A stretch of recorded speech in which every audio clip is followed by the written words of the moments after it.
Breaking news Telangana assembly speaker గడ్డం ప్రసాద్ పై supreme court ఆగ్రహం వ్యక్తం చేసింది. అంతేకాదు కోర్టు ధిక్కారానికి పాల్పడ్డారంటూ నోటీసులు కూడా జారీ చేసింది. ఎమ్మెల్యేల అర్హతపై మీరు నిర్ణయం తీసుకుంటారా, మేము తీసుకోవాలంటూ ఘాటుగా ప్రశ్నించింది. ఫిరాయింపు ఎమ్మెల్యేలపై 3 నెలల్లోగా నిర్ణయం తీసుకోవాలంటూ కోర్టు గతంలో ఆదేశాలు జారీ చేసింది. అయితే స్పీకర్ ఎలాంటి నిర్ణయం తీసుకోకపోవడంతో కోర్టు ధిక్కారానికి పాల్పడ్డారంటూ కేటీఆర్ పిటిషన్ దాఖలు చేశారు. దీనిపై విచారణ జరిపిన సిజేఐ బిఆర్ గవై ఇది కోర్టు ధిక్కారం కిందకి వస్తుందన్నారు. కోర్టు ధిక్కారంపై 4 వారాల్లోగా జవాబు చెప్పాలంటూ నోటీసులు జారీ చేశారు. ఇకపై రోజువారీగా విచారణ జరిపి నిర్ణయం తీసుకోవాలన్నారు. అయితే విచారణకు 8 వారాల సమయం కోరుతూ స్పీకర్ కార్యాలయం పిటిషన్ దాఖలు చేసింది.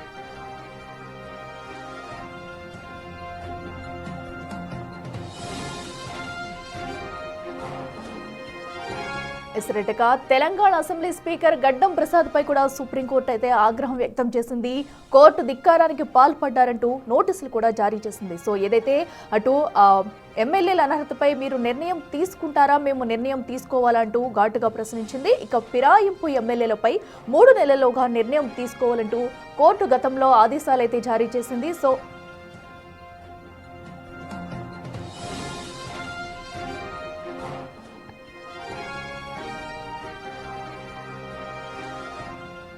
మరింత సమాచారం మా ప్రతినిధి ఢిల్లీ నుంచి శివ లైవ్లో అందిస్తారు.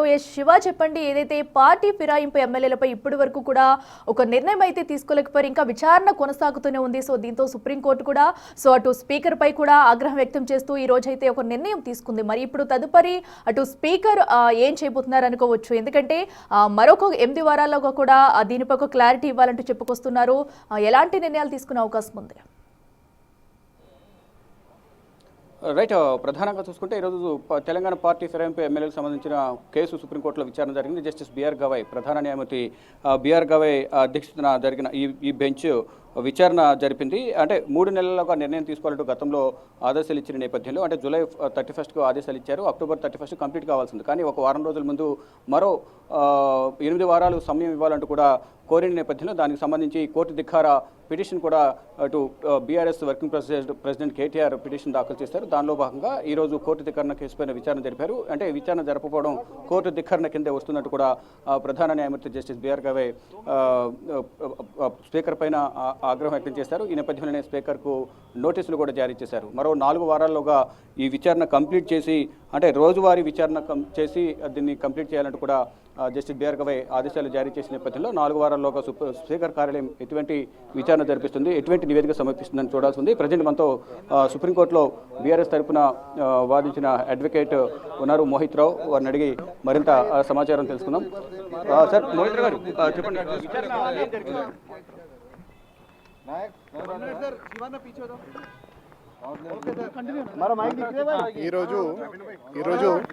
ఈరోజు చీఫ్ జస్టిస్తో కూడిన త్రిసభ్య ధర్మస్థానము కేసు విచారణ చేపట్టింది. గతంలో 31/7/2025 సుప్రీంకోర్టు 3 నెలల గడువు ఇచ్చింది స్పీకర్కి పిటిషన్స్ అన్ని డిసైడ్ చేయమని. 10 డిస్క్వాలిఫికేషన్ పిటిషన్స్ పెండింగ్ ఉన్నాయి. అది 3 మంత్స్ అయిపోయాక కూడా 31/10/2025కి 3 మంత్స్ అయిపోతుంది. అది అయిపోయాక కూడా వాళ్ళు డిసైడ్ చేయకపోవడంతో స్పీకర్ ఒక ఎక్స్టెన్షన్ ఆఫ్ టైం అప్లికేషన్ కోరడం జరిగింది.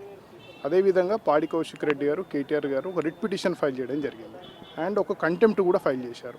సో ఈ 3 కేసెస్ ఈరోజు సుప్రీంకోర్టు టేకప్ చేసింది. సుప్రీంకోర్టు టేకప్ చేసినాక వాళ్ళు ఒక 4 వారాల గడువు అడగడం జరిగింది. దానికి చీఫ్ జస్టిస్ గారు కొద్దిగా షార్ప్గా రియాక్ట్ అయ్యి on the face it is contempt, మీకు ఎందుకు ఇవ్వాలి టైం ఇంకా అని అన్నారు. దానికి వాళ్ళు 4 వారాలు ఇస్తే మేము అన్నీ కంప్లీట్ చేస్తామని చెప్పడం జరిగింది. కానీ దానికి chief justice of India notice ఇచ్చి కంటెంప్ట్ పిటిషన్లో యాజ్ వెల్ యాజ్ రిట్ పిటిషన్లో నోటీస్ ఇచ్చి వారం లోపల మీరు డిసైడ్ చెయ్యండి అని స్పెసిఫిక్గా చెప్పడం జరిగింది. వారం లోపల డిసైడ్ చేయకపోతే చట్టం దాని పని తను చేసుకుని పోతుందని చెప్పడం జరిగింది.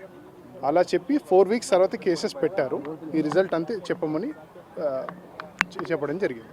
నోటీసు 4 వీక్స్లో జవాబు చెప్పాలి. నోటీస్కి జవాబు లేదు, ఇక్కడ జవాబు ఏంటి లేదు. కేసెస్ నోటీస్ ఇష్యూ చేసి 4 వీక్స్ తర్వాత పెట్టారు.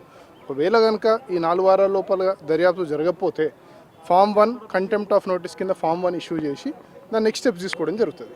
అంటే వారం అంటున్నారు, 4 వారం లోపల స్పెసిఫిక్గా చెప్పారు వారం లోపల డిసైడ్ చేయండి అని. కానీ మ్యాటర్స్ 4 వీక్స్ తర్వాత పోస్ట్ చేశారు. ఒకవేళ ఈ నిర్ణయం వారం రోజుల్లోగా ఈ విచారణ పూర్తి కాకపోతే కోర్టు ధిక్కరణ కింద ఎటువంటి చర్యలు ఉండే అవకాశం ఉంది సార్? ఆల్రెడీ ఒక కేసు ఉందండి మనీలాల్ సింగ్ అని, దాని కింద ఇట్లనే కోర్టు ధిక్కరణ చేస్తే జైలు కూడా పంపించడం జరిగింది. స్పీకర్ను పంపిస్తారు. ఎవరైనా పంపించండి. Is a citizen of India. After that ఈ స్పీకర్. ఇక్కడ స్పీకర్ కాదు, ఇక్కడ కన్ఫ్యూజన్ ఏంటంటే అందరు స్పీకర్ అనుకుంటున్నారు. స్పీకర్ కాదు, తను ఒక tribunal chairman. So tribunal chairman వారు హైకోర్టుకి సుప్రీంకోర్టుకి వాళ్ళు అనుకునే ఉంటారు. They not supreme and they are not above the law.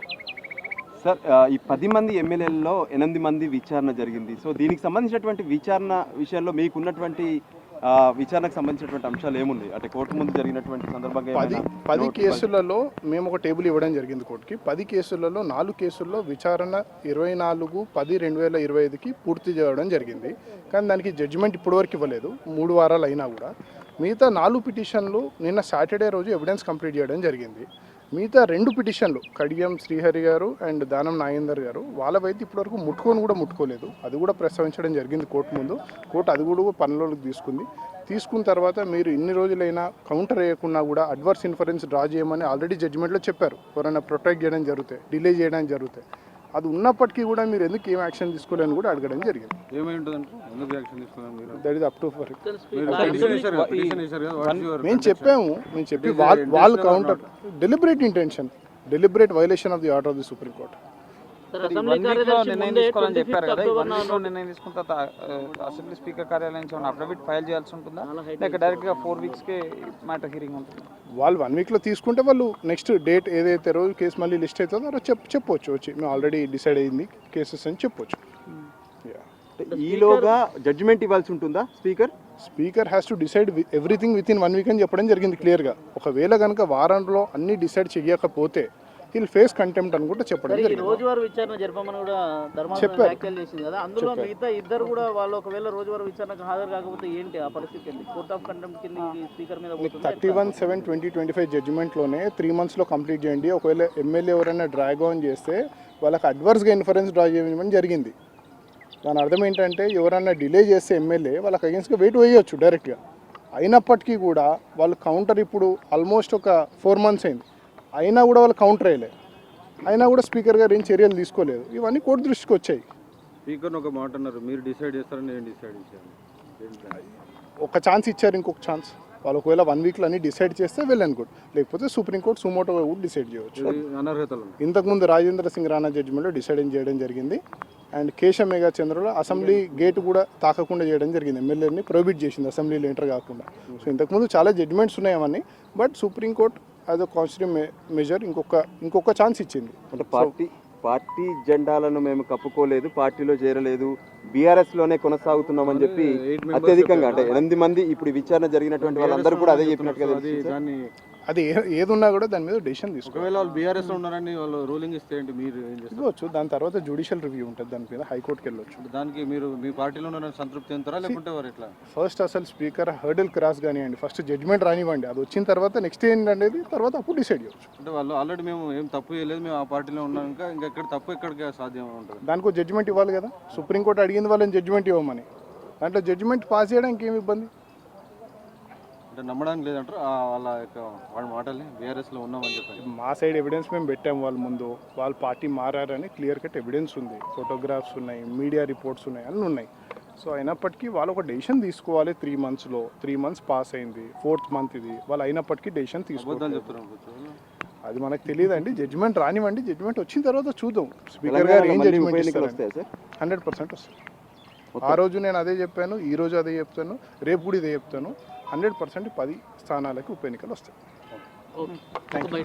Right, డెఫినెట్గా తెలంగాణలో 10 స్థానాలకు ఉప ఎన్నికలు వస్తాయంటూ కూడా ఇటు కోర్టు ధిక్కరణ పిటిషన్ కింద కేటీఆర్ తరఫున పిటిషన్ దాఖలు చేసిన బీఆర్ఎస్ సుప్రీంకోర్టు న్యాయవాది మోహిత్ రావు చెప్తూ ఉన్నారు. అయితే ఇటు సుప్రీంకోర్టు కూడా విచారణ మీరు అంటే నిర్ణయం మీరు తీసుకుంటారా, మేము తీసుకోవాలంటూ కూడా స్పీకర్ గడ్డం ప్రసాద్ పైన కూడా ఆగ్రహం వ్యక్తం చేశారు. ఈ నేపథ్యంలోనే స్పీకర్ కూడా నోటీసులు జారీ చేశారు. 4 వారాలకు విచారణ పూర్తి చేసి నివేదిక సమర్పించాలంటూ కూడా, అంటే విచారణ సందర్భంగా ఎటువంటి విచారణ జరిగింది, ఎంతమందిని విచారించారు, వారు ఏం చెప్పారు ఏంటి అనేది కూడా కంప్లీట్గా నివేదికను సమర్పించాలంటూ కూడా తెలియజేశారు. అయితే ఇప్పటివరకు 10 మంది ఎమ్మెల్యేలో 8 మంది ఎమ్మెల్యేల విచారణ పూర్తయింది. కానీ ఇక దానం నాగేందర్, కడియం శ్రీహరి మాత్రం ఇంకా విచారణకు హాజరు కాలేదు. వారి నుంచి ఈ 4 వారాల్లోగా వారిద్దరు కూడా విచారణకు హాజరైతే కంప్లీట్గా నివేదిక స్పీకర్ కార్యాలయం నుంచి ఇటు గడ్డం ప్రసాద్ సుప్రీంకోర్టులో నివేదికను సమర్పించనున్నారు. ఇటు స్పీకర్ కార్యాలయం తరపున న్యాయవాది. అయితే ఈ రోజు మాత్రం ఇటు ఒకంత కోర్టు ధిక్కరణ కింద ఏదైతే పిటిషన్ దాఖలు చేశారో అది కోర్టు ధిక్కరణ కిందే వస్తుంది. 3 నెలల్లోగా విచారణ కంప్లీట్ చేసి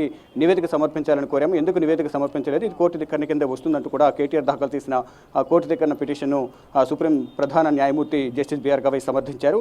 అయితే దీనికి సంబంధించి 4 వారాల్లోగా విచారణ కంప్లీట్ చేసి నివేదిక సమర్పించాలంటూ కూడా ఆదేశాలు జారీ చేసిన నేపథ్యంలో ఫర్దర్గా స్పీకర్ ఎటువంటి నిర్ణయం తీసుకుంటారు. ఎవరైతే ఇప్పటివరకు 10 మంది ఎమ్మెల్యేలలో 8 మంది ఎమ్మెల్యేల విచారణ పూర్తయింది. ఇక మిగతా ఇద్దరు ఎమ్మెల్యేల విచారణ అనేది కంప్లీట్ కావాల్సి ఉంది. కాబట్టి ఈ విచారణ ఈ 4 వారాల్లో విచారణ కంప్లీట్ అవుతుందా, ఈ 4 వారాల్లో వారిద్దరు విచారణకు హాజరవుతారా లేదా, ఒక విచారణకు హాజరు కాకపోతే కనుక కోర్టు ధిక్కరణ కింద నోటీసులు ఇచ్చే అవకాశం అయితే కనిపిస్తుంది. ప్రధానంగా వారిద్దరిపై కూడా చర్యలు తీసుకునే అవకాశం ఉంటుంది. అయితే బీఆర్ఎస్ తరపు అడ్వకేట్ మోహిత్ రావు మాత్రం గతంలో ఏదైతే చెప్పాము ఇప్పుడు కూడా అదే చెప్తున్నాం. రానున్న రోజుల్లో మొత్తం 10 స్థానాలకు ఉప ఎన్నికలు రాబోతున్నాయి అనేది కూడా ప్రధానంగా చెప్తూ ఉన్నారు. ఇక సుప్రీం ధర్మాసనం కూడా ఆగ్రహం వ్యక్తం చేస్తున్న నేపథ్యంలో ఒకవైపు జూలై 31 నుంచి అక్టోబర్ 31 వరకు 3 నెలలలోపు విచారణ పూర్తి చేసి నివేదిక సమర్పించాలని సుప్రీం ధర్మాసనం ఆదేశాలు జారీ చేసిన నేపథ్యంలో అక్టోబర్ 25వ తేదీన అంటే ఒక వారం రోజుల ముందే మరింత సమయం కావాలి విచారణకు అంటూ కూడా పిటిషన్ దాఖలు చేసిన నేపథ్యంలో ఇటు స్పీకర్ కార్యాలయం పిటిషన్ దాఖలు చేసిన ఒక 4-5 రోజులకు బీఆర్ఎస్ వర్కింగ్ ప్రెసిడెంట్ కేటీఆర్ తరపున సుప్రీంకోర్టు న్యాయవాది మోహిత్ రావు పిటిషన్ దాఖలు చేసి ఇది కోర్టుకి ధిక్కరణ కింద వస్తుంది. సుప్రీంకోర్టు ఆదేశాలు జారీ చేసినప్పటికీ కూడా 3 నెలల్లోపు ఈ విచారణ కంప్లీట్ చేయకుండా తాత్సారం చేస్తున్నారు. జస్టిస్ బిఆర్ గవై పదవీ కాలం ముగిసే వరకు ఈ విచారణ కొనసాగించాలని చూస్తున్నారు అంటూ కూడా ప్రధానంగా ఈ పిటిషన్లో మెన్షన్ చేశారు. అయితే గత విచారణ సందర్భంగా జస్టిస్ బిఆర్ గవై కూడా అంటే నా తర్వాత తదుపరి న్యాయమూర్తి ఉంటారు కదా, ఆయన విచారణ చేస్తారు. ఈలోపు సుప్రీంకోర్టు ఏమైనా క్లోజ్ కాదు, కోర్టు ఓపెన్ ఉంటుంది, నెక్స్ట్ ఫర్దర్గా ఆయన విచారణ కొనసాగిస్తారంటూ కూడా సుప్రీంకోర్టు ప్రధాన న్యాయమూర్తి జస్టిస్ బిఆర్ గవై అన్నారు. అయితే ఈ నెల 23తో జస్టిస్ బిఆర్ గవై పదవీ కాలం ముగియబోతోంది. అంటే ఆదివారంతో ముగియబోతుంది. సోమవారం ఈ నవంబర్ 24న ప్రధాన న్యాయమూర్తిగా జస్టిస్ సూర్యకాంత్ పదవి బాధ్యతలు చేపట్టబోతున్నారు. అయితే ఈలోపే అంటే మరో 4 వారాలు అన్నారు కాబట్టి నెక్స్ట్ ప్రధాన న్యాయమూర్తి జస్టిస్ సూర్యకాంత్ ముందు ఈ కేసు అనేది తెలంగాణ పార్టీ ఫిరాయింపుల ఎమ్మెల్యే కేసు అనేది విచారణకు రాబోతోంది. అయితే ఈలోపే ఈ 4 వారాల్లోపు విచారణ పూర్తి చేసి స్పీకర్ కార్యాలయం ఎటువంటి నివేదికను సమర్పిస్తుంది, అందరినీ విచారిస్తుందా లేదా అనేది కూడా వేచి చూడాల్సింది. స్పీకర్ ఏ నిర్ణయం తీసుకుంటారు, స్పీకర్ నిర్ణయం తీసుకోకపోతే ఈరోజు సుప్రీంకోర్టు ప్రధాన న్యాయమూర్తి జస్టిస్ బిఆర్ గవై అన్నట్లుగా మీరు నిర్ణయం తీసుకోవాలా, మేము నిర్ణయం తీసుకోవాలని ఆగ్రహం వ్యక్తం చేసిన నేపథ్యంలో ఫర్దర్గా ఎటువంటి నిర్ణయం వెలువడుతుంది, స్పీకర్ కార్యాలయం ఎటువంటి నివేదికను సమర్పిస్తుంది, సుప్రీంకోర్టు ధర్మాసనం ఎటువంటి ఆదేశాలు ఇస్తుందని కూడా వేచి చూడాల్సి ఉంది. Akhila. Right Shiva, thank you.